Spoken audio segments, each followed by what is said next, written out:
It says actually recording. Oh yeah, I'm doing the entire episode like this, baby. Oh God, what the fuck?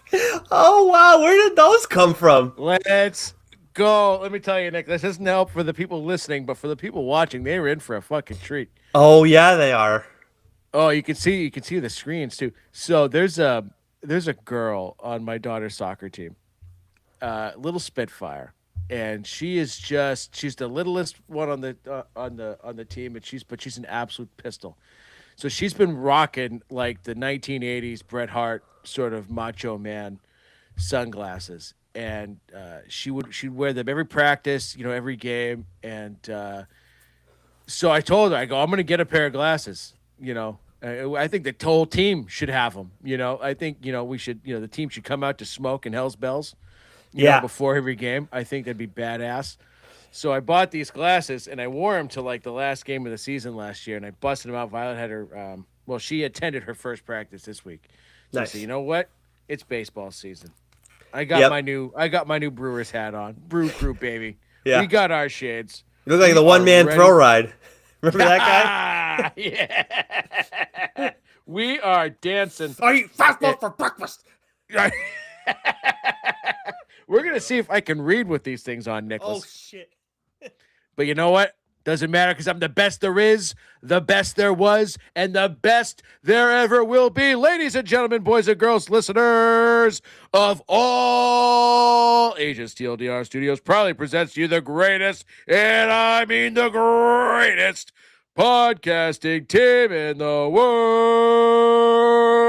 Here's the comic book writer, Nick Friar. I am Tenacious Doc, and together we are the TLDR Comic Book Club, baby. Strap in and strap on. It's going to be a doozy tonight, folks.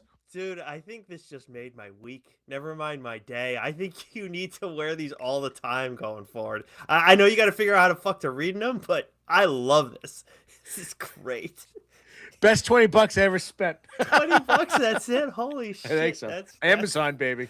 Amazon, Oh, baby. that's fucking awesome. I love these things. If you are not watching us live, which you can watch us live on YouTube and on Instagram Live every Tuesday night when we do our weekly reviews and more sometimes. Like this week, we are doing a solicit. You can find us on YouTube and Instagram Live. But if you're wondering where you can find our Friar Side chats, which are our conversations with creators across the industry, because those pop up every once in a while, but you'll never see them on our YouTube channel. You'll see clips over on Instagram, over on Blue Sky, but the only place you're going to find those full-length conversations are on our audio channel. So make sure you check them out there. You won't be able to see Doc Shades, but now you know, listen to the interviews and then watch the weekly episodes that we do.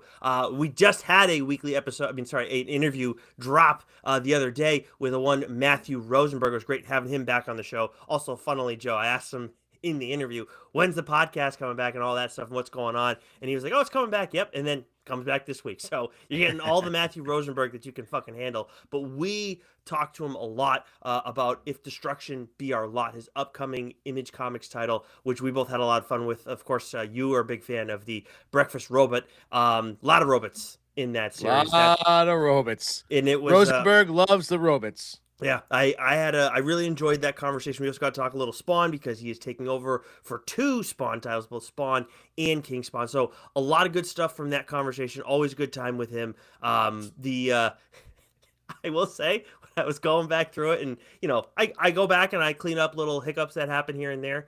I gotta say, dude. You called Abraham Lincoln pretentious? I fucking in the interview I was like, what the fuck? But after I was editing it, like Lauren's office and mine are adjacent. I started dying. She's like, what are you laughing at? And I showed her the video. She's like, it's not that funny. And I was like, what the fuck is this amazing? It's the most ridiculous thing Joe's ever said. I was like, what the fuck?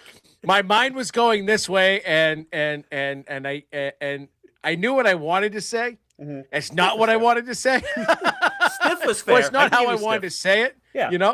But I think what I was trying to say is that it wasn't like, it wasn't it wasn't stiff, right? Stiff was, it just didn't come out like my mind was, I had a clear vision. Yeah. And sometimes, Nicholas, we don't execute. It happens. Your vision, I would argue, wasn't clear because you needed some shades. Yeah, well, we're clear now, baby. Yeah. We're flying. Absolutely. But that was a really, really fun conversation. A lot of good insight from Matt. Always good talking to him, and really glad to have their podcast, Ideas Don't Bleed, back on the air again. But we, as a podcast, got a lot to get to. As much as we are already 1 week into our second week of April, we are doing our solicit a little bit late because obviously we're doing that interview with Matthew Rosenberg. But we got 4 weeks still to cover in the month of April, so we want to get to all of those. Make sure you guys have your full list. We also make sure we know what the fuck's coming out for the rest of the month too. But for this week, we got a lot of good books, a lot of quality options to break down, Joe. Why don't we start with Marvel? All right. So for New Comic Book Day, April 8th, year 2026, we have from Marvel Comics The Amazing Spider Man, issue 26, Uncanny X Men, issue 26. I've continued to chip away. I'm almost fully caught up. Ooh, nice. We have Iron Man, issue 4, Wolverine, issue 18, The Mortal Thor, issue 9, Black Cat, issue 9, Null, issue 4, Psylocke, Ninja, issue 4, Moonstar, issue 2, The End 2099, issue 5, Psy, Dimensional Rivals, issue 4. We have Marvel Rivals Infinity Comic, issue 48. Before we get into the book, I want to discuss we have a number one. We have Web of Venom, issue 1, written by Jordan Morris, with art by Luke Ross and Ramon Rosanas. But the book I want to discuss this week is Star Wars, Shadow of Maul, issue 2. This is, of course, written by Benjamin Percy with art by Malabek Muz Bekov. And I love this series. This scratches every itch that I have. You know, it's the seedy underbelly of Star Wars. We're in Yonix or Janix, depending if you want to say it with a soft J, long Y.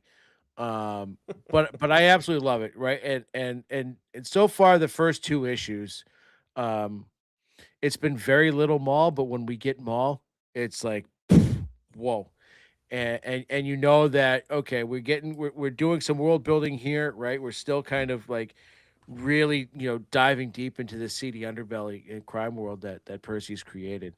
Um, but as the title would suggest, the shadow of Maul, he's there. He's sort of in the shadows, and the way that this second issue ends, I went, I finished it up right before we went live, and I went, oh, and I think you knew exactly what I was talking about. Yep, 100%. So that's I think what I love about this series so far is that I'm loving the slow build of it. I'm loving the new characters that we're getting. I'm loving the sort of the noirish sort of Blade Runner vibe that Hmm. we get to it. All the while knowing that even though we've only gotten little bits of Maul, we're gonna get a whole hell of a lot more, Yeah. right? And that's what I love this build up to that because I feel like when Maul is going to be in it, this is going to be like a rocket ship, you know, and it's going to be high octane. So I love this series. I love this issue, and I get like if people are craving more Maul, but like when you read it and you're living in it, you know it's coming and it's going to knock your fucking socks off. Yeah, I agree. And this issue had a little extra heat to it at the end, like you had alluded to. But what for me, what stood out was we got to know Brander Lawson in the first issue. We Mm, knew after we talked to him, Benjamin Persick, that was there was going to be a lot of him in this series.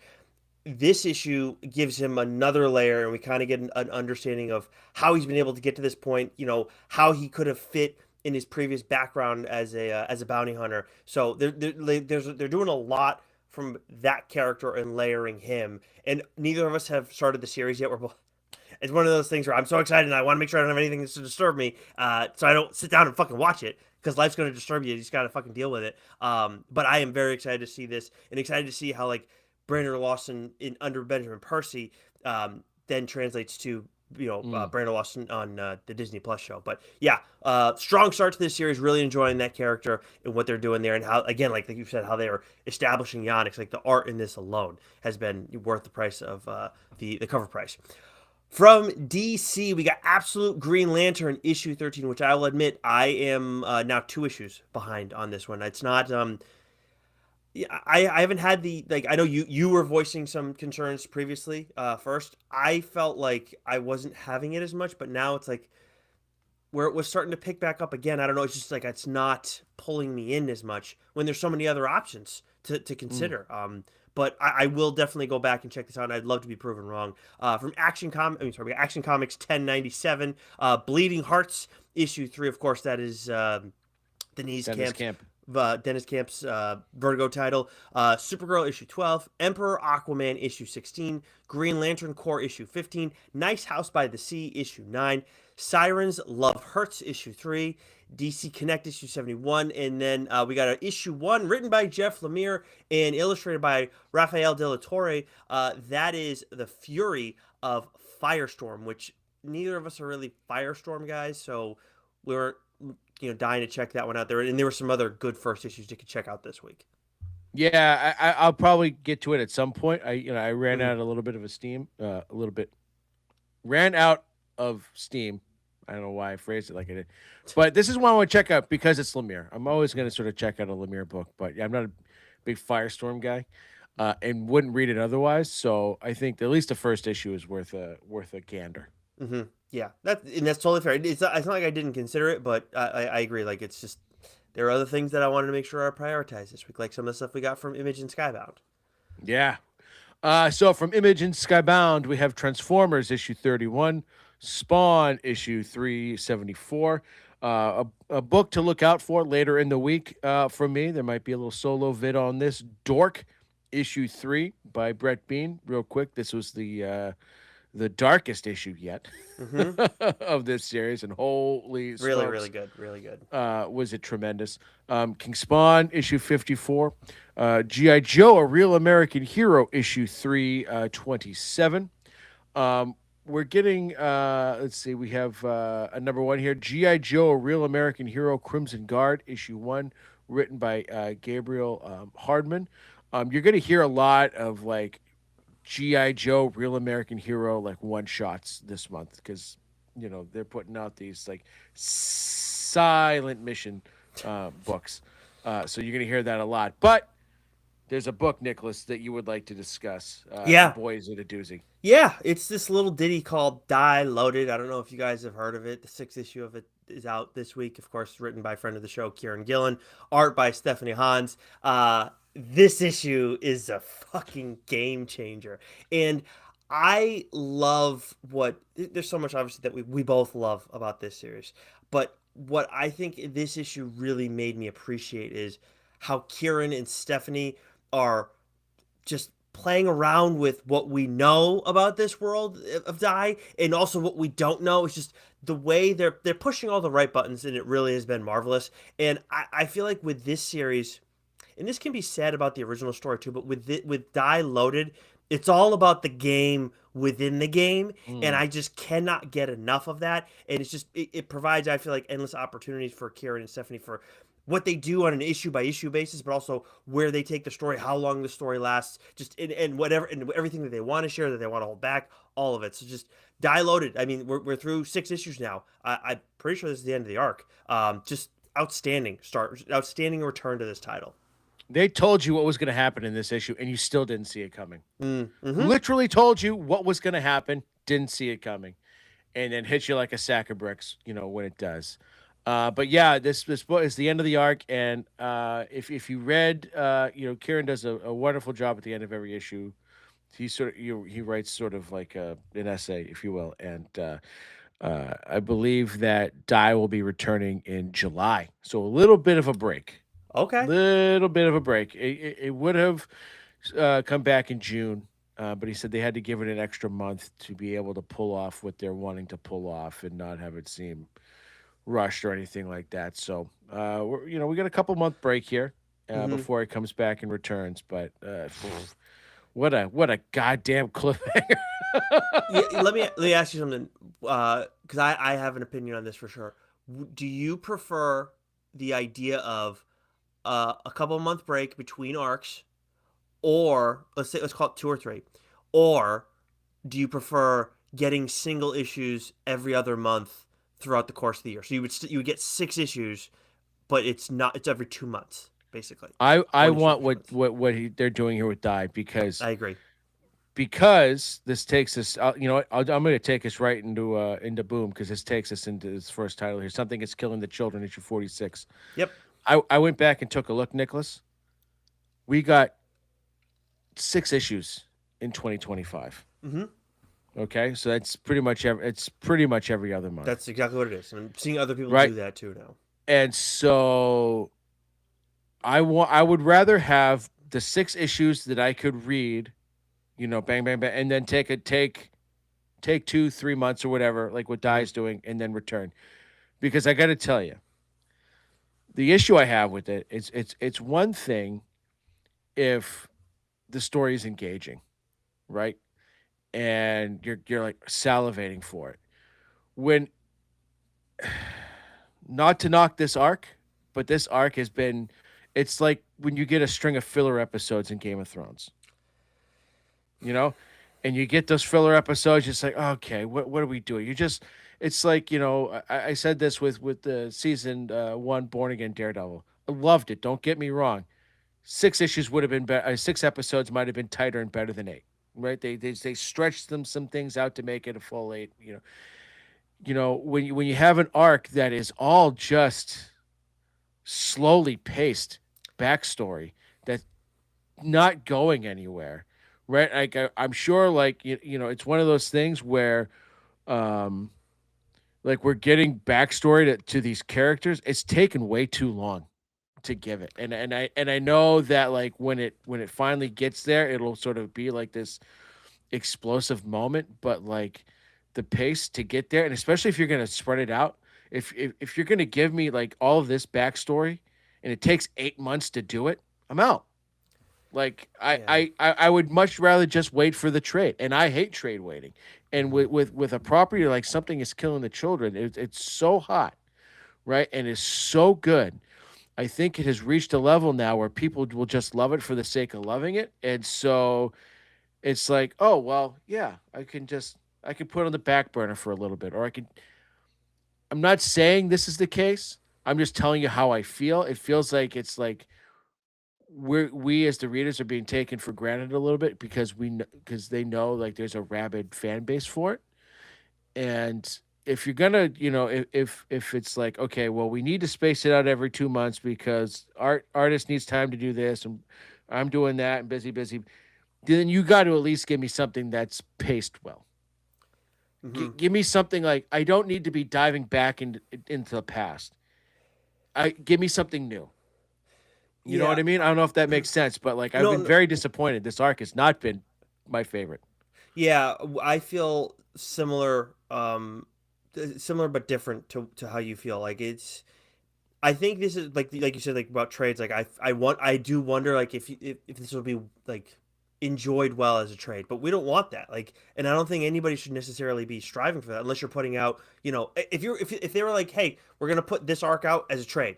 I don't think anybody would have complained. I'd be like, okay, great. Like, not a whole lot happened, but like, I still enjoyed it. Got to spend time. Blah blah blah. Because I do think this story has bones to it. But to your point of like, it's just it feels like it's moved a little too slowly, and it's just not clear we know some of the stuff that like kind of is going to happen, but it feels like it's just not we're not taking the strides that we necessarily need to. So I feel like we're going to get another arc of this, and it's probably going to be move a lot faster, because there's like it's not done, it's not settled yet. But I don't know, man. Like I feel like there's been too much setup in this where we're gonna look back on this as gonna be like a 12 issue arc, and I'm not saying that Jessica Slaughter doesn't deserve that, but it's like it probably could have been condensed a little bit more to maybe be like a extra sized arc where it's like 8 issues as opposed to being 12. But This is a um, 12 issue arc that could have been done in 6. yeah, I just it's I mean, it really could have. There's been so much filler. It's done nothing but just been stuck in the mud. yeah you know surprising. and like we get some teeth in this issue in particular. Like this is probably Yeah, the most action packed issue that we've had tensest in a lot of in ways. Yep. in a year, Nicholas, in a Yeah. year, Yeah. which is absolutely wild. So anyways, off Well, my soapbox.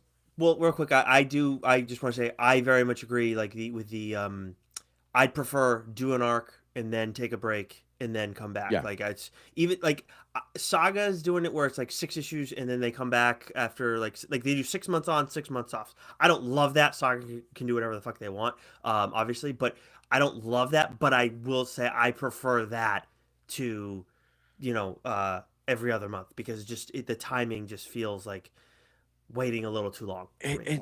It just when you have an arc that is slowly paced to begin with, and then you drag it out I don't even over the care. course Like of a year, I'm trying to tell you, I wouldn't that care. adds to it. Yeah, it does. Sure, sure, sure. Yeah, It that's what I does. mean. You know what I mean? Yeah. Well, that's what I mean. Like if it comes out if it's coming out every 2 months, if Mm-hmm. the pace of the book is slow, and now me Mm-hmm. having to wait an extra month is even slower, it Mm-hmm. really drags. Yeah. If I would have been much less critical had I just gotten it bang bang bang bang bang bang bang bang bang Mm-hmm. taking a few months off, right? Because then Mm-hmm. then you're anticipating it. Now you're just like, well, what the fuck? Mm-hmm. Anyways, from Boom, we also have Power Rangers Prime issue 16, which I believe is the last issue of Misty Flores' run with Power Rangers Prime, and I think that Okay, might be the end of the series. that makes Uh, sense. Okay, we have Hello Darkness, my old friend. issue 20. We have Alice Forever, issue 3, and then Nicholas. A number one. We got a lot of number ones we want to talk about Mm-hmm. this week. And this one I loved to pieces because it's just sort of scratched me right where I itch.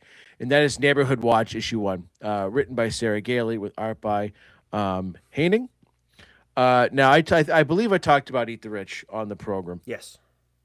a ways back. That was also written by Sarah Gailey, Mm-hmm. and so she or they, they've got a great way of storytelling, these crime stories, and this takes place in an HOA, right, the homeowners association sort of community, and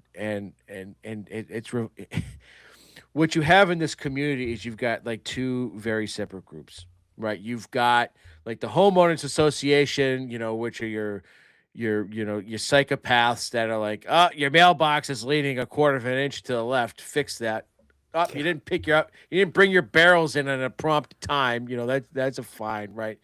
And then you got this other group that live in the same community, but like they're all about like the community garden, right, and Mm-hmm. and things like that. So they live in they sort of take place in the same, but they're separate from each other, And so you get these, you're meeting these two different groups of characters and how similar but also very different they are, and then so it's almost got like this like I don't know if you ever watched Desperate Housewives, I did back in the day, not. or at least familiar with it, I am. right? Yes. So like I never watched it either, but familiar with sort of the premise, so like that sort of thing. Mm. A lot of gossipy neighbors and things like that. But there's a dead body to be found.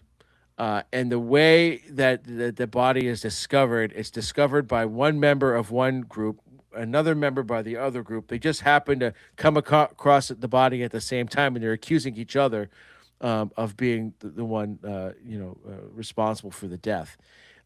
So it was just there was some great humor to it, but Sarah Gailey's writing is outstanding, and so I can't wait to see where the series goes from here, and this is going to be one of those books that I love. Where it's going to be like the breadcrumbs are there, the clues are there, and it's Mm-hmm. going to be great on a second read. I've already got that feeling this book is going to be excellent on a second read. So, Neighborhood Watch, Boom Studio, Sarah Gailey.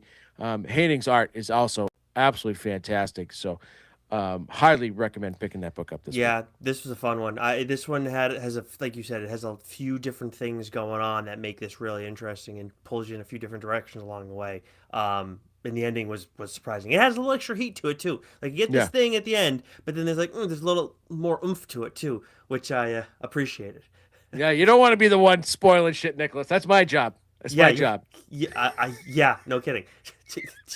think you reminded everybody of that. All right. From Mad Cave Studios, we got Dick Tracy, issue 16, Defenders of the Earth, Dark Destiny, issue 4, and then we got Flash Gordon, issue 0 by Dave Abnett and Manuel Garcia. This is a new creative team that's taken over here. Then we got Speed Racer, Tales from the Road, High Speed Noon, issue 1. Got a few different people mixing in stories there, including a friend of the show, Anthony Cleveland. And then there's a number 1, Joe, that I wanted to discuss. This is written by Tim Seeley and Ryan Onan with art by Paolo Armitano. And when I saw this cover, I was like, oh yeah, I'm definitely checking this shit out. Pretty Hate Machine. I enjoy a dark book. I don't think that's I don't think it's a secret to people who listen to the show or to you, and you do as well. But I definitely like that is I just like those. I'm drawn to those stories. And there's a lot of different things that can be considered dark. This is a very, very dark book. I was blown away by that, both from an art standpoint and both from a storytelling standpoint. It starts off unhinged, and then it kind of takes a more depressing turn, and then as the book progresses, like the unhinged nature and the depressed nature are kind of like dancing with one another. It's like they almost meld together. It was a fascinating read, and it's like in just when you think, okay, like you see, like there's breadcrumbs here, you see something there, something start to add up. By the end of it, it's like, wait a second, did none of that matter? Like now I have more questions. Like it like you don't know by the end of it. Like you have an idea of the pieces on the board, but there's like this last little wrinkle at the very end of things where it's like, wait, what the fuck does that mean? So Pretty Hate Machine. If you like horror shit, this is a great book to check out this week. It is fucking dark though, man. Like that is the violence in this shit. Like be careful where you're reading it. So I didn't read it, Nicholas. If you want to call dibs, this is your time to do it. I'm going to call dibs on this one. Actually, I Okay, am going to call dibs on this one. Thank you. good. Thank you for. I thought you were going to check it out. That's why I didn't. I was, but I didn't get to it. So I saw you underlined it. You loved it. So Merry Christmas. Thank you very much. I appreciate that. All right, from Oni Press, we have Rick and Morty. I'm sorry, I just stepped on your toes. You're supposed to be reading off Oni. My No, you bad. go ahead. You, Okay, you know well, what? You're cooking. You let them cook, as the kids say, Nicholas. Let them cook. thank you, Mr. Thrill Ride. All right, from Oni, we got Rick and Morty, The End, issue 5.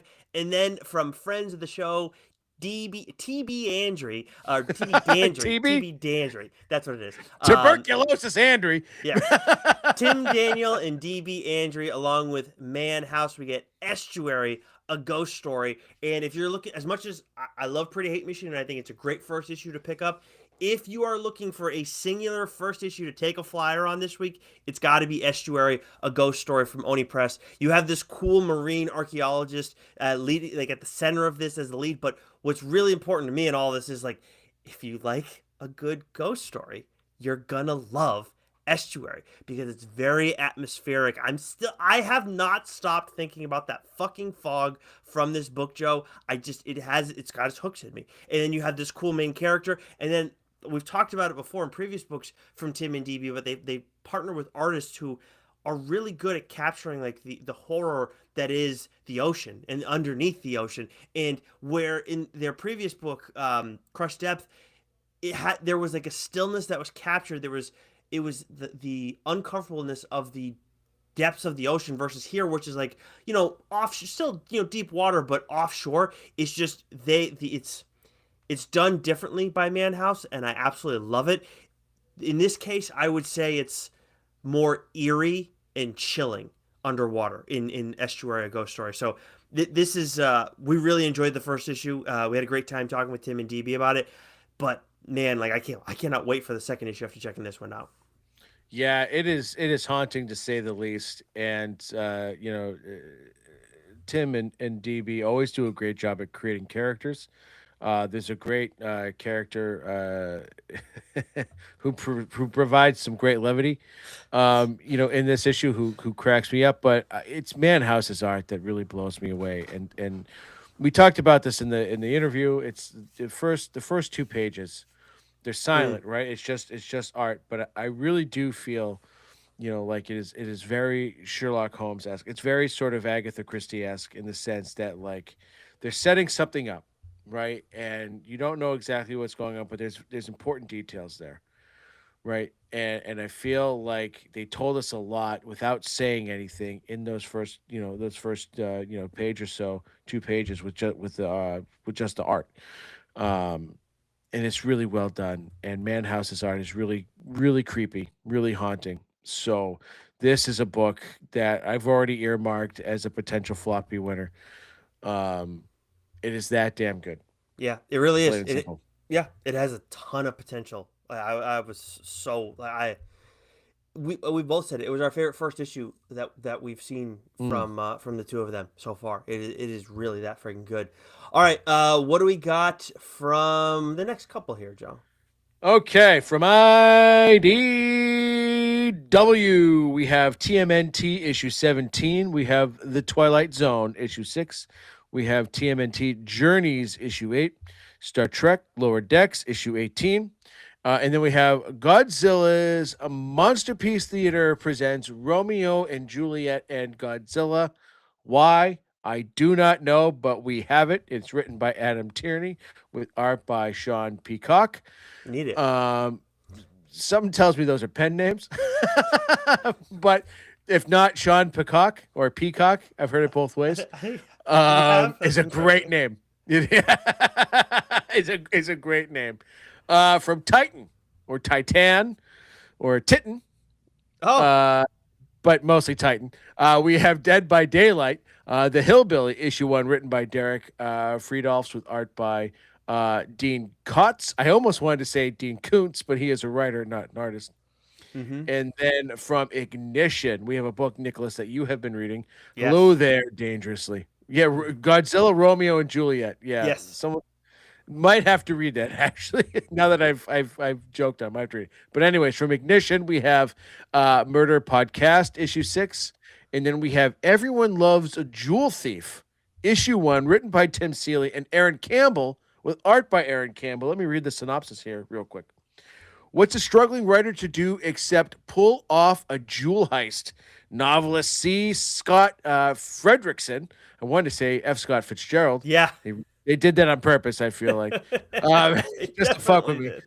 Hasn't written anything of note in years. He's about to lose his adjunct position at the university, be dropped by his agent, and possibly dumped if he doesn't publish a hit soon. Scott has it all figured out, a masterfully scripted spectacle to dazzle the masses without doing any real harm.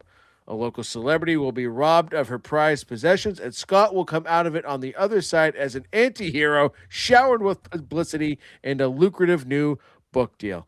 It's from Tim Seeley, so you know it's going to be hilarious. And Aaron Campbell, so you know the art's going to kick ass and be a little dark. This sounds like a fantastic issue 1. Yep. And I feel like Ignition is sort of picked up on the steam that Distillery once had, when they came hot out of the presses. Well, that's an Um, interesting call. because Hmm. we've really not had much from Distillery at all over the past 6 months. Yeah, And they made an Ignition is announcement really, about being back, but it like they're not. I don't know when that's supposed to start. So yeah, yeah, yeah. But but you're right about Ignition, Ignition. yeah. So they're coming hot. So that's a book worth checking out, I think. Yeah, I will definitely be checking that one out for sure. I guess whoever gets there first will take dibs, and we'll see where we go from there, or not. Who knows? We do not get Ignition review copies. That is why we don't do breakdowns of Ignition books. Not for lack of trying, just haven't been able to connect yet. From Dynamite, as we round out this opening, well, I guess the second week of April, we have Space Ghost issue 10, Archie, the Army of Darkness, issue 3. And then the first issue, we got Thundercats and Silverhawks, issue 1. Of course, written by Declan Shalvey. And then we got a second issue of another book that we're both reading and that you wanted to break down. Yeah. So, but real quick, Thundercats, Silverhawks issue 1, book was wild. Okay, nice. Absolutely wild. One of the Nice. more action packed and violent issues of both of these Oh, series. wow. Um, but the book I want to break down, I Yeah. just love it so much. Yeah. The Muppets Noir issue 2, written and drawn by Roger Langridge. and I will say this, and I will say this until I will scream it from the mountaintops. This is just one of the most fun comics I have read in some time. It's taken the Muppets, which I think is a great property that lends itself to parody. Because you have just such a great cast of characters, and when you have someone that understands them and treats them right, Yep. like I love all the Muppet, like I love Muppet Treasure Island, and I love a Muppet's Christmas Carol, Hmm. and those are all like great comedic spoofs. But I love this comic because it's like it's a hard boiled crime story with just the most outlandish like it's just so fun because you've got Kermit who's been hitting the head with a brick, and he's in this sort of fever dream where he's a hard boiled detective, and he's been tasked with finding the missing heiress of oh, I can't remember what the is it a candy bar company or something like that. Pie Company. Pie company, thank you. Oh yeah, right. And it's wild because like when Kermit smells Yeah. pies, he like passes out, Yeah. right? And Exactly. it goes back to some deep seated childhood trauma which was revealed in this issue. Mm. But what I love about it the most, right, is the running gag of that he's trying to find this missing person who happens to be Miss Piggy, and he's constantly running into her, but doesn't know Dude, it's her, right? so good. And so it's like it's the most obvious. It's just so fun, right? And Yeah. and language is art. Like it's real. It's like perfect, because it's in black and Yeah. white. Well, the noir part of the story, because there are some elements. It's sort of each issue kind of so far started off in color, right, and then he slips into the dream and whatnot. So it's Right. just I love this book. I want everyone to know about this book. I want everyone to read this book. Um, because it'll just put a smile on your face. It's like one of those things like when you're a kid and you're just reading comics. It's gonna Hmm. it's gonna take you back, I think, to that sort of time. I couldn't agree with you more. When I finished reading that issue, I was like, this is exact like when you've been talking about like finding more books that are like lighter, fun, uplifting ish in a way, or at least not as dark as some of the other stuff that we tend to gravitate towards. The Muppets Noir is absolutely that, and I'm enjoying the shit out of it. And I agree with you. Like, I hope this book does really well because I would like to see Langridge get more opportunities with these characters. Because this is just like if you like the Muppets, this guy fucking gets it, and he knows what he's doing in comic book form. Like, and his art is outstanding. And I would love to see. I cannot wait to see. For the rest, I'm not trying to rush this issue or series rather, but I can't wait to see him. I would love to see him do another one. I really think Yeah, he'd do a good job. He just fucking gets it. So put it simply, if you like the Muppets, just check this shit out. Don't think yeah. twice. It's exactly what you think it would be, Mm-hmm. and Exactly. sometimes that's great. Sometimes it's all you need. Yep, absolutely. All right, so that rounds things out for the second week of April as we do our makeshift solicit for the month of April 2026. We move into week number 3. That is the week of the 14th. Joe, I mean the 15th. Excuse me. Well, I guess technically both. But what do we got from Marvel that week? Well, it's tax day, baby. So hopefully you got your taxes in. Ugh, You know, fuck that, and, man. and get that get that refund back. But anyways, tax day, week 3, 4/15, Marvel. We have Ultimate Wolverine issue 16. That's got to be ending soon, right? I would think Like, so. Yeah, I think it yeah, is. I'm not certain when it ends though. Let me check. yeah. The ultimate sort of thing is sort of ending with a whimper. It feels like, but anyways, Ultimate Wolverine issue 16, X-Men United issue 2, Venom issue 257, Magic and Colossus issue 3, Alias Red Band issue 2, Inglorious X Force issue 4, Storm Earth's Mightiest Mutant issue 3, Imperial Guardian.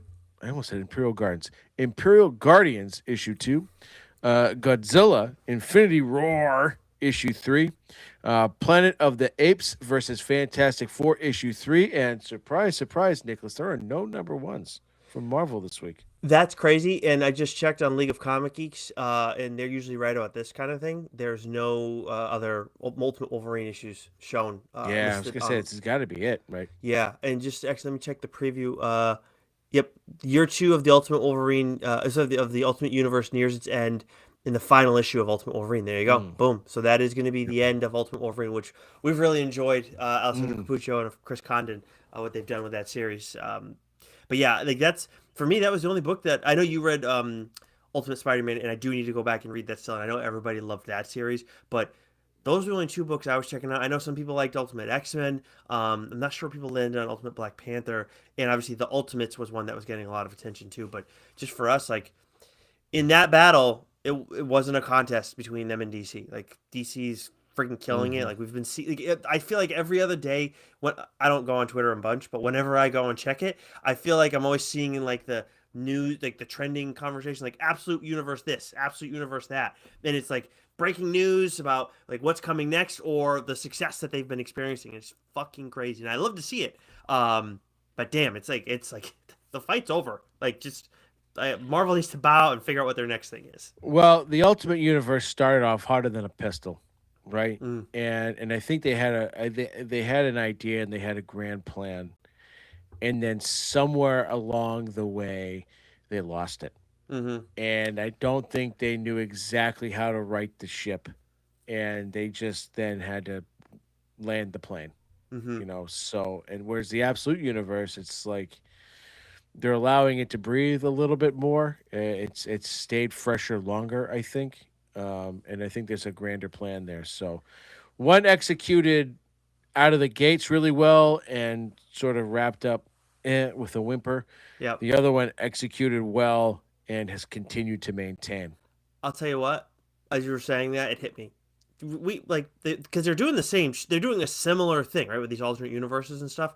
What's the difference between like Absolute Universe and then the Ultimate stuff? Ultimate stuff had some really cool shit. We've said that before, but with the Absolute stuff, we've expressed like this is the most like indie the big two has felt in the time that we've been doing this show. Like that, if Marvel wants to be like, oh hey, like what are we gonna do? What's the response? Just fucking lean into that energy, find that way to do that, and go in that direction. Like Benjamin Percy's already kind of doing that with some of the stuff that he's doing. Just the more you lean into that, I feel like the better you're better off you're going to be. But that's just our opinion, I guess, or my opinion. What do I know?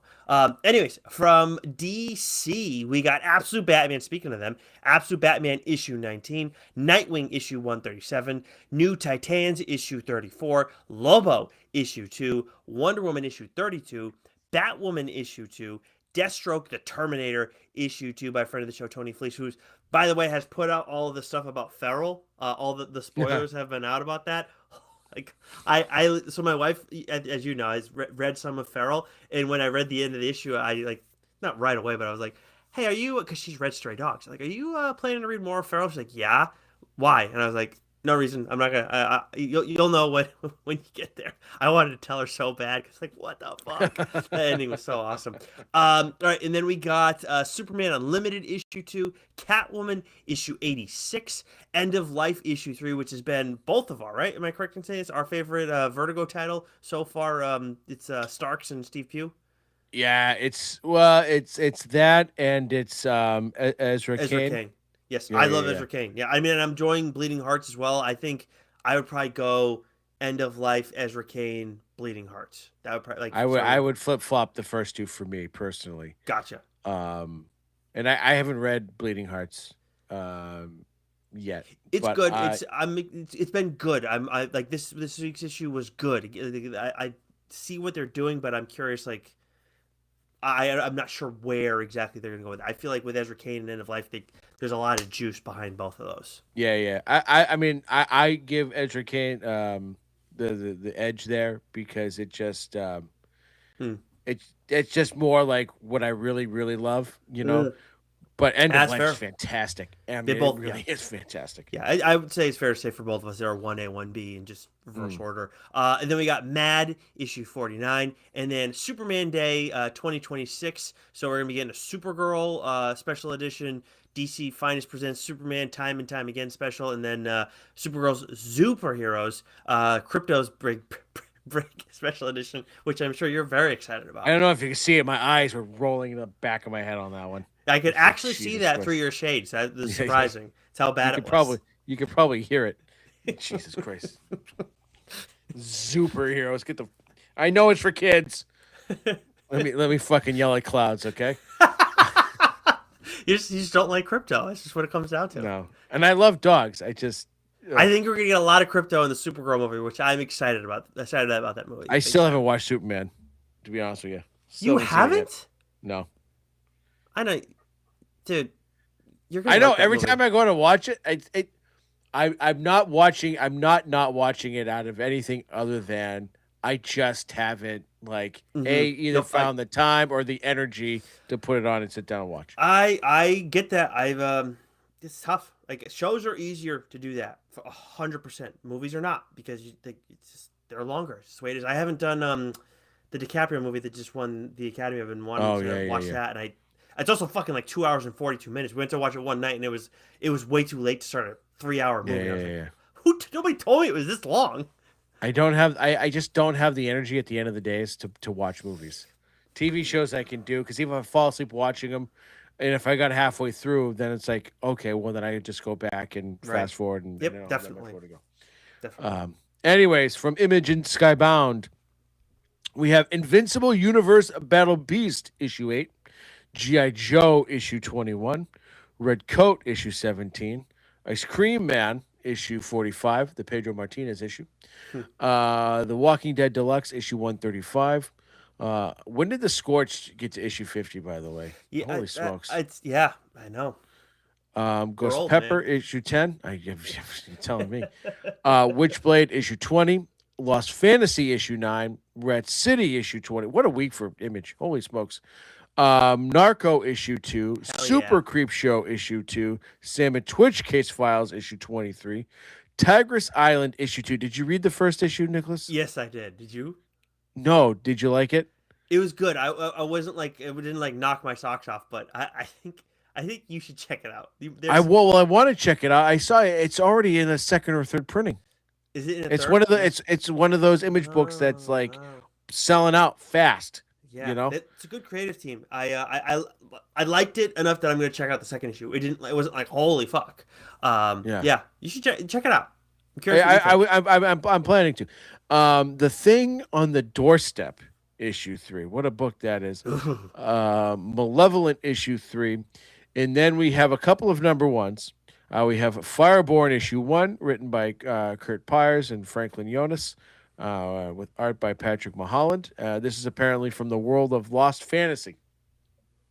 Yes. We have G.I. Joe, A Real American Hero, Silent Mission, Zartan issue 1. And then we have The Darkness versus Angelus issue 1. This is written by Mark Silvestri and Matt Hawkins and Ryan Cady, with art by Augustine Padilla. Sorry, Augustine Padilla. There we Yeah, go. you know that one. Like Vincente Padilla. I know, like Vincente Padilla. Why did I see? I was looking him up the other day for some reason. I don't know why. Really? Yeah. Was it Steve Immaculate Furchow. Grid stuff? Sorry, I didn't I don't cut you even off I for don't that. even know what that is, by the way. The guys are talking. They've been talking about that thing in the chat No, no, for no. months. Immaculate Grid. You know Immaculate Oh, Grid. that. Yeah, they've been doing something else in the chat. I got The no other idea. one, I don't get like for those who felt like listeners that are baseball fans. There's this other like immaculate grid kind of thing that has emerged in like the baseball scene. I tried playing it, Joe. I don't fucking understand how it works, and I don't Yeah, understand like they I don't need talk it. about it, and I'm like, I'm no, I'm too old for this shit. Yeah, it's how I feel too. Um, Like I'm good with immaculate grid. It's a great game. yeah, I'm mixing around once in a yeah, while. Whatever. yeah. But the Darkness is an oversized issue with 3 stories in it. Nice, nice. Then you got me looking All up right. Vincente Padilla stats. I was like, is he ever an All Star? And he was once. That shows you how he was solid. He was reliable. He was reliable. He's probably a Hall of pretty good like candidate. He won't be like an inner circle kind of guy, but he'll probably be up for consideration with that. Mm. Anyways, from Boom, we have Wind, the Power of Blood issue. I'm gonna do the next couple here, Joe. Dark Horse, we got The Witcher Bloodstone issue 3, Kill All Immortals Volume 2, issue 4, Night City issue 3, and then we got a first issue Resident Alien, One More for the Road issue 1, written by Peter Hogan with art by Steve Parkhouse. And then from Mad Cave we got Racer X issue 6, Gotcha Man issue 17, and Where Does the Rainbow End issue 4. Racer X is so good. So By the fucking way, good. Yeah. that's Mark Russell, and he's killing it. Right, just so good. From Oni, we have Catacomb of Torment issue 10, and Dead Teenagers issue 2. Did you go back and read the first issue, Nicholas? I have not yet, but I'm gonna do that before that we can talk about it next week. Yeah, yeah, hell yeah. Did you? Uh, no, not yet. Okay, okay. Yeah, yeah, not yet. From IDW, we have Shredder issue 7, Smile for the Camera issue 2, which is written by Cullen Bunn. I have the first issue of that. I haven't read it yet. I've got a pile of just like miscellaneous books. I got Yeah. a smattering of Ignition books I need to get to that I've been buying and Uh-huh. making sure but I haven't read yet. But I because the issue, the cover for Smile, it terrified the shit out of me. Nice. I'll send a picture of it to you. It's or you can look it up. It's wild. Tale, and it's not like anything like, to me. I find it very creepy. Mm-hmm. We have Tales of Teenage Mutant Ninja Turtles issue 5. We have Monster High Bermuda Triangle issue 3, and then we have the Rocketeer IDW Classics issue 1. And it looks like that first issue is written by Tom Taylor, or he's going to at least write a story in it. And then we have Star Trek, Starfleet Academy, Lost Contact, issue 1, written by Lane Morgan with art by Corelli Espuña. I'm looking at that cover for Smile for the Camera right now for that first issue. Yeah, that is. Isn't that terrifying? Yeah. Yeah, not great, Bob. That is that's unsettling. All right, I'll take us through these last few here before we get to week number 4. From Vault, we got Nectar issue 2, which I remember seeing people talking about that, and like it had not been on either of our radars, but like obviously Vault, we want to check that stuff out when we can. So maybe at some point we'll get to Nectar, but issue 2 of that is coming out the week of the 15th. Titan, we got Escape from Skull Island issue 3, and Lenore Muffin Else Matters issue 1 by Roman Dirge, which sounds like something out of fucking I Hate Fairyland. And then from Dynamite, we got Vampirella Armageddon issue 10 and Mum Ra, the Ever Living issue 1 by Declan Shalvey and Rafa Labosco. Yeah, this is all part of this 15-part series of crossover event Crazy. that's going on with Thundercats and Silverhawk. So I'm very much looking forward to that. All right, Nikolai, the last week of April. Nope. Is it? No, Nope. Jesus, it's Second not. last week. We got God this is why we did it, damn because it, we had April. 4 weeks still to cover.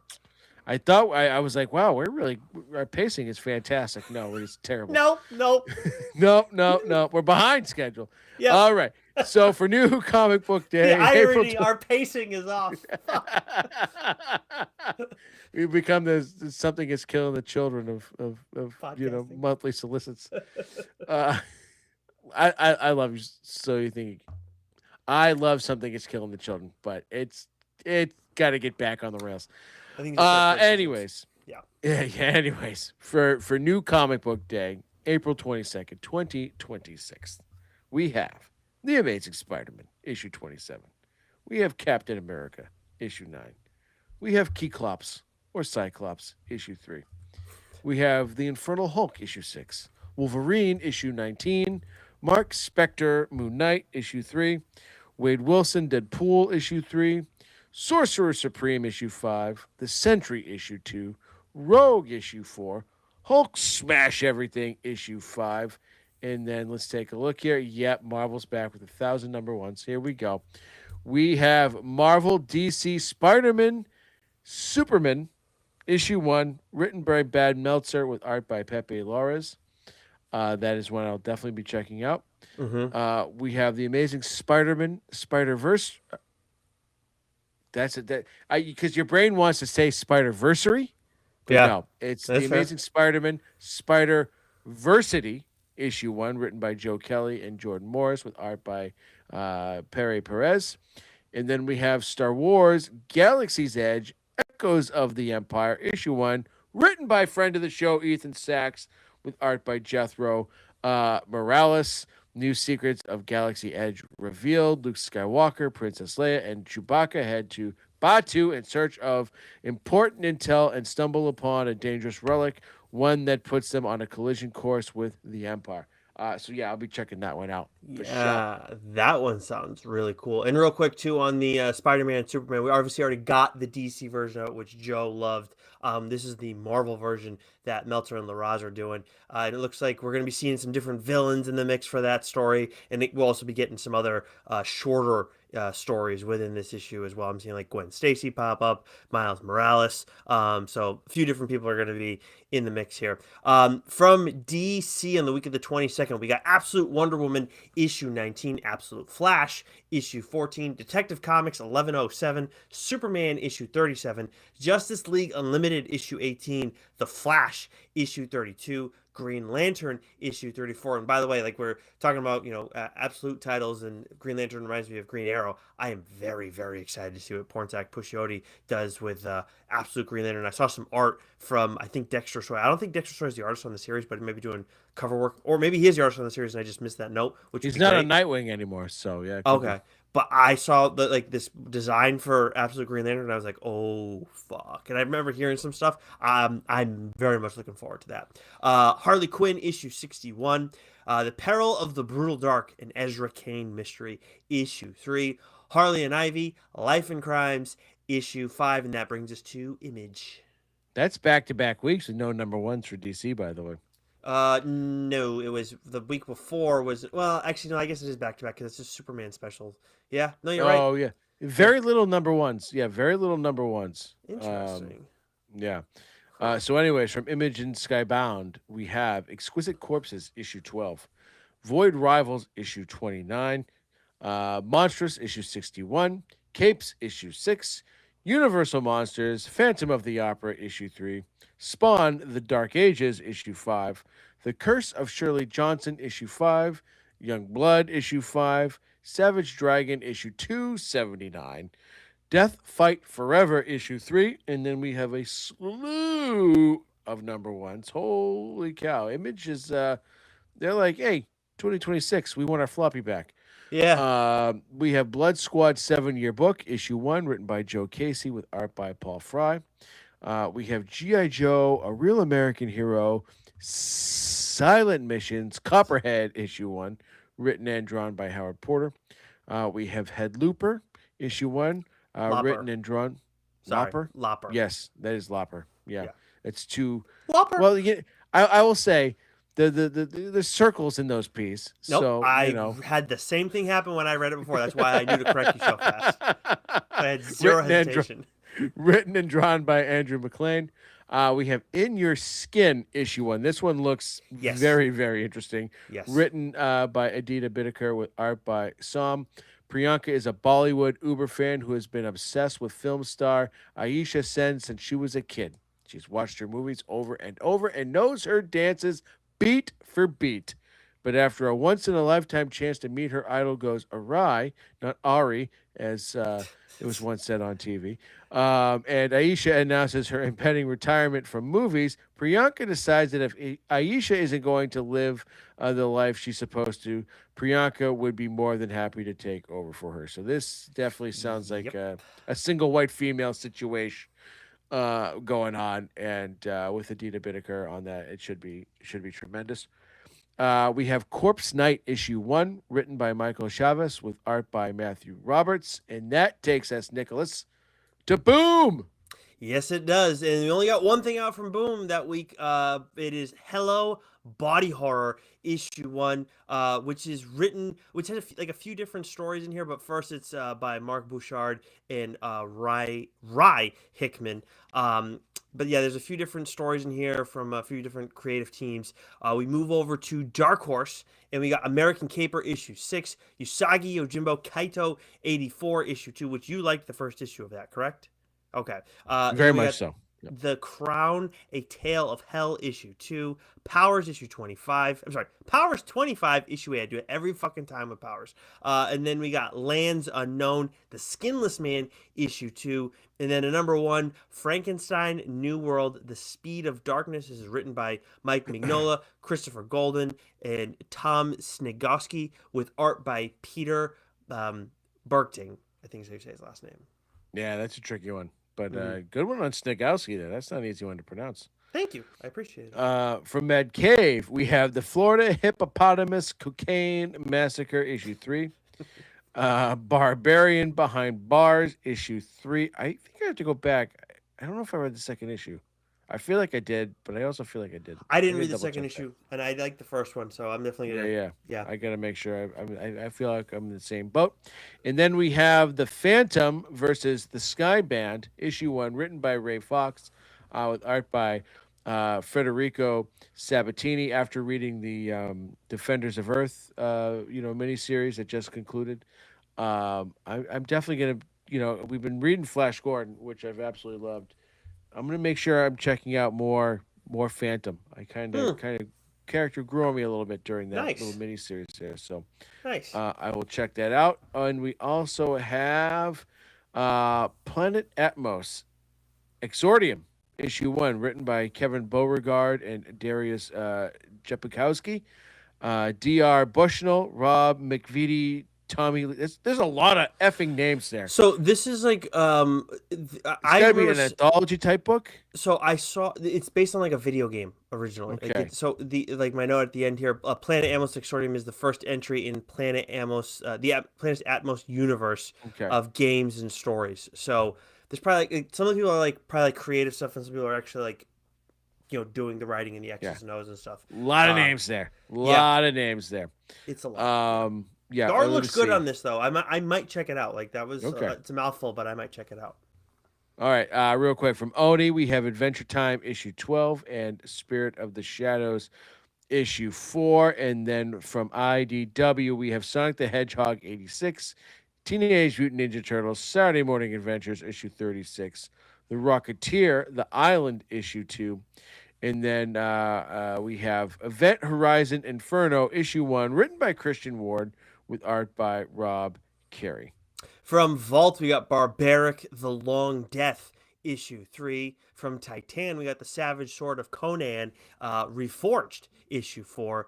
And Rafael Garcia, Henchman, issue 2. And then we got a number 1, Diablo, Dawn of Hatred, which is written by friend of the show, Colin Bunn, with art by Danielle Serra. From Ignition, we got The Beauty, issue 5, No Place, issue 5, and The Other/Half, issue 2. And then from Dynamite, we got DuckTales issue 12, and then a pair of first issues, Vampirella issue 1, which is written by Christopher Priest with art by Davis Gotten. And then this is also, again, part of the whole Thundercats Silverhawks crossover.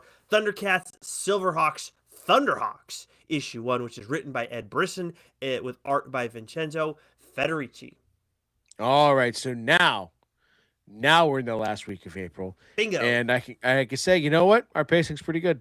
Mm, Our pacing's pretty good here. not bad. So not bad, not bad. So for the last week of April, for New Comic Book Day, April 29th, 2026, from Marvel Comics, we have the Ultimates issue 23, which I've got a feeling that's probably got to be ending, with this issue as well. We have Captain America issue 10, Uncanny X-Men issue 27, Punisher issue 3, Wolverine Weapons of Armageddon issue 3, excellent series.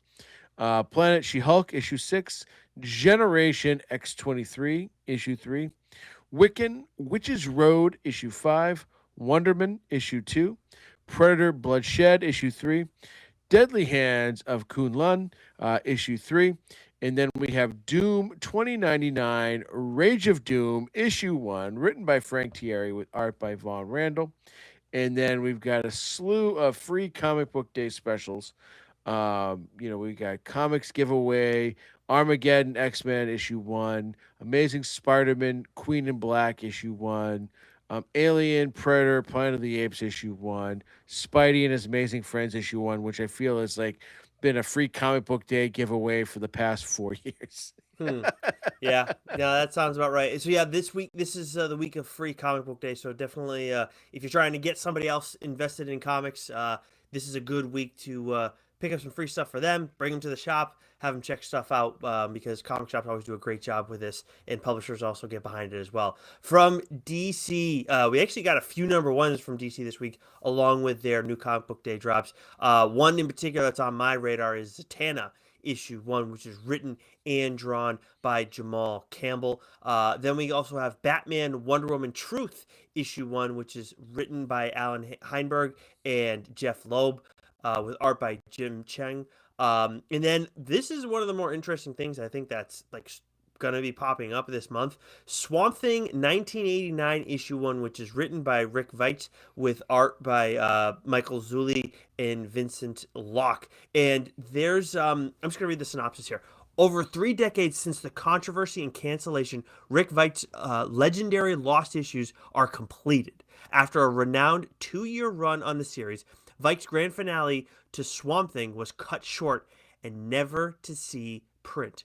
Whispers and leaks hinted at the epic untold saga for years. Now, for the first time, that final story is told. So I'm very curious. Like I have to just check this out on principle. I think anybody who's read that before is like, wait a minute, what the fuck? So that's another interesting wrinkle in there. And then we also got Justice League Intergalactic Special Issue 1, which is written by Nicole Maines and Jadzia Axelrod with art by Travis Moore. And then for the free comic book day specials, we have DC Next Level Sampler. We have DC Sonic the Hedgehog Special Edition, The Nice House on the Lake Special Edition, Lego Batman Legacy of the Dark Knight, and then Aquamanatee Special Edition, which is specifically for Joe because he loves DC animals. Yeah, I'm definitely gonna be checking that one out for sure. I hope you bring Violet to the shop. She's like, "Ooh, I want this one, Dad." I hope.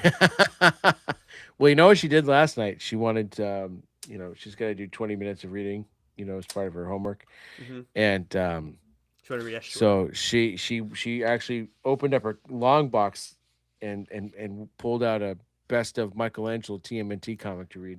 Ooh, very So nice. that made my heart smile. Yeah. From Image and Skybound, we have Skinbreaker issue 8, Gunslinger Spawn issue 53, White Sky issue 3, Feral, Yeah. the probably most anticipated issue Mm-hmm. of Feral is coming out. So you're gonna make sure you want that bad, Larry. Yeah. The Sacrificers issue 21, I Hate Fairyland issue 50, Viking Moon issue 3, Wrestle Heist issue 5, Dust to Dust issue 8, G.I. Joe, A Real American Hero, Homophiles edition 14, Skinbreaker, Treasury edition issue 8. And then we have a slew of number ones and some free comics. We have Red Roots issue 1, written and drawn by Lorenzo Di Felici. This one looks Uh, good. we have Final Boss, Masked Vigilante issue 1, written by Tyler Kirkham with art by Leon Govinder. We have G.I. Joe, A Real American Hero, Silent Missions, Firefly, issue 1, written and drawn by Jorge Fornes. And then for free comic book day, we have the Energon Universe 2026 special issue 1 and Decidium Omens issue 1. I do want to read Roots real quick. The synopsis is super short. The lives of a professional killer and a high school teacher are bound by a terrifying, mysterious force. That's it. That's all they're putting out there. I'm That's wild. absolutely checking that shit out because, like, Yeah, I yeah. get it. Like, there's something interesting there. I don't know what the fuck it is, but if that's all you feel you need to say, that says a lot about this book. So I will definitely be checking out Red Roots, and I like the cover art to it. I remember seeing a black cat on it, but I can't. I feel like there's a skull too, but anyways, from Boom, we got Baby Garfield issue 2. This is definitely a lighter week in general in terms of comics, but from Boom, we got Baby Garfield issue 2, and then for free comic book day specials, we got Something is Killing the Children, Road to Slaughter, Power Rangers issue 0, Garfield issue 1, and Gem and the Holograms, My Little Pony flip book issue 1. Those are the free comic book day specials that we're getting from Boom. All right, from Dark Horse, we have Tomb Raider, Sacred Artifacts, issue 4, Leonide the Vampire, The House of Yonda, issue 2, Jean Leclerc's The Circus, Losing Control, issue 3. Have you read either of those first two issues? Because I haven't either. I have not. No, I have not. Yeah, but we both wanted to. It sounded cool. We'll get to it at some Yeah, point. I'm sure. I can't read everything though, Nicholas. No, this is true. Um, but no, that's definitely one to circle back on. We have Hellboy in Love, Black Eyes, issue 1, written by Mike Mignola and Christopher Golden, with art by Alex Nito. And for free comic book day books, we have Avatar Legends, Minecraft Heart of Cobblestone. And we have He Man and the Masters of the Universe, Dungeons and Dragons, issue 1. Nicholas, I can tell you right now, reading the shit out of that one. I Ooh. am so geeked up for that He Man movie. Oh, I okay. can't tell you. It's probably going to be terrible. I don't care. I can't wait to go see it. What was I that, am so Mr. pumped. Barkley? Terrible? Terrible. Terrible. Terrible. Oh my god. And I've been trying to like watch like the 80s Dungeons and Dragons cartoon. Kind of love it. Oh, wow. Kind of love it. I You don't know, even think I knew again, that existed. terrible. Kind of love it. Okay. And then from Mad Cave, we have is Ted OK issue 3, a series that I love very much. 51 issue 2, Honor and Curse Eternal issue 2. Of course, this is the Mark London Underworld Universe book. Exploit issue 2, Flash Gordon Quarterly issue 7, The New Space Age issue 5, and then we have Gotchaman Red Impulse issue 1, written by Steve Orlando and art by Ricardo Ribaldo. And then for Free Comic Book Day, we have Flash Gordon issue 1 and Terabytes issue 1. Two absolutely fantastic free comics that you're going to want to pick up on Free Comic Book Day. I would love to know what led to Mad Cave saying we're gonna do terabytes, because Flash Gordon I get terabytes. I love that choice because I'm like, of all the first issues we've talked about so far, it's like if we were bringing in, like, obviously your nephew's been reading comics for a while now, but if we were like trying to introduce somebody like of his age, maybe slightly older or whatever, to comics, like, oh, I want to, I want to check some stuff out, but like I don't want stuff that the kids read, I want some, like, what's cool that's there and that's new and stuff. I would say like terabytes is something that like it's like for an older reader. I would never. I'm surprised, and I love that choice by Matt Gibb, but I'd love to know the decision making in that one. Well, I'd have to imagine this is just a guess on my Sure. part that there's maybe a trade paperback coming out soon, Very true. right? Good call. And Yep. so why not get this out there? Oh, this is awesome. Oh, a trade's coming out in a month. Yeah, sweet. I want to pick that. I'm Nice just call. guess on my part, but I That's wouldn't a be good call. surprised if a trade for both of those titles isn't going to be coming out soon, because Flash That's a good call. Gordon, all 12 issues have now, Yeah. they're kicking off a new run. So Yeah. That's a good call. That's a very good point. I should have thought of that first. Quite honestly. Good call. well, So we're a that's team. exactly. All right. Thank you, Mr. Thrill Ride.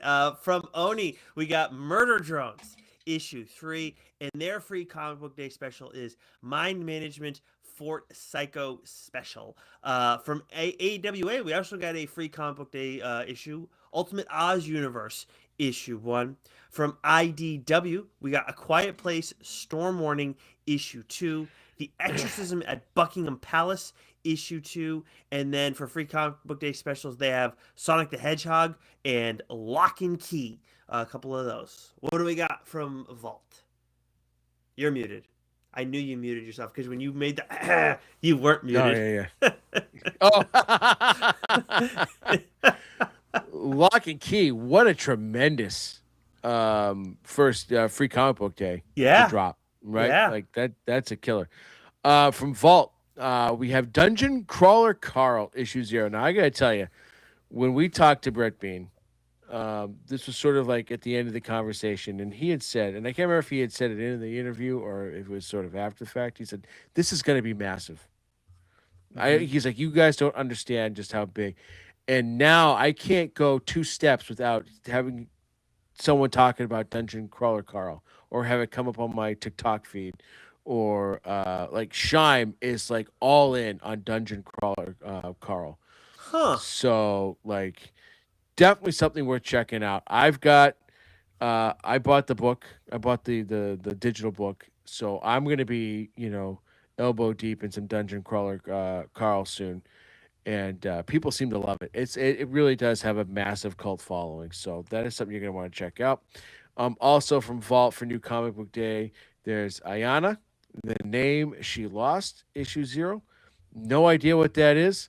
That's worth a grab and check it out because that could be a book that could be really, really cool, but I've got no idea, right? Hmm. But that's the beauty of Free Comic Book Day. You just do grab a pile of stuff and, maybe something hits you. Yeah. Absolutely. All right, and then let me do Titan here. Mm-hmm. We have Elric, the Sleeping Sorceress, issue 1, written by uh, Michael Moorcock and Julian Blondel and Jean-Luc Cano, with art by Valentin Sacher that took every ounce of energy not to laugh my fucking ass off. Yeah, I know. And then for Free Comic Book Day, we have Conan the Barbarian, Tides of the Tyrant King, issue 0, and Gun Honey doubles down issue 0. I will say this right now.